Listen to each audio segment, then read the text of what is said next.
இயேசுவில் அன்பானவர்களே, உங்கள் அனைவரையும் நம் மீட்பராம் ஆண்டவர் இயேசுவின் இனிய நாமத்தினால் வாழ்த்துகிறேன். ஆமென்.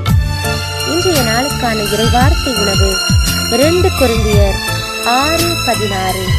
கடவுளின் கோவிலுக்கும் சிலை வழிபாட்டு கோவிலுக்கும் என்ன இணக்கம்?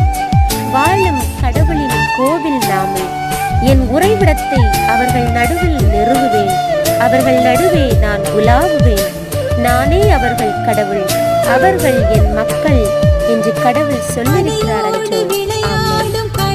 கிறிஸ்துவின் பிரியமானவர்களே, இன்றைக்கான இறைவார்த்தையின்படி நாம் பார்க்கின்ற பொழுது ஆண்டவர் இயேசுவை தாங்கி சுமப்பதற்கு ஒரு உறைவிடமாக, அழகிய உறைவிடமாக அன்னை மரியாதை தேர்ந்தெடுத்தாரோ, அதே போன்றுதான் அந்த சகோதர சகோதரர்கள் நம் ஒவ்வொருவரையும் அவர் தங்கும் உறைவிடமாக கருதுகிறார். ஆமென்.